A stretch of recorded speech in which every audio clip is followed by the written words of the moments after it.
नमस्कार मित्रांनो, मी संदेश सुनील सोनावले, राहणार मुक्काम पोस्ट कोलाड, तालुका रोहा, जिल्हा रायगड. कवी सुमन सूद फाउंडेशन आयोजित राज्यस्तरीय काव्यलेखन स्पर्धा खुला गट. मी तुमच्यासमोर एक कविता सादर करणार आहे. कवितेचे नाव आहे आयुष्याचे ते 4 दिवस.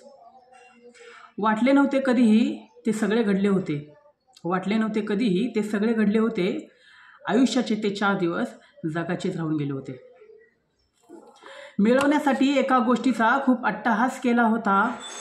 मिळवण्यासाठी एका गोष्टीचा खूप अट्टहास केला होता. भेटणार नाही याच गोष्टीचा खूप त्रासही झाला होता. रडलो पडलो तिच्यासाठी, आयुष्यालाही भिडलो होतो. सगळ्यांपासून छळलो जातोय हे मरणालाही कळलो होतो. तिच्यापासून लांब करण्याच्या कटातही फसलो होतो.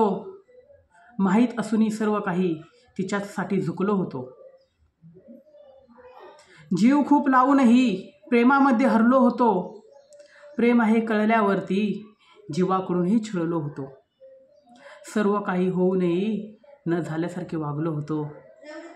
आयुष्याचे ते 4 दिवस जगाचेच राहिलो होतो. आयुष्याचे ते 4 दिवस जगाचेच राहिलो होतो. धन्यवाद.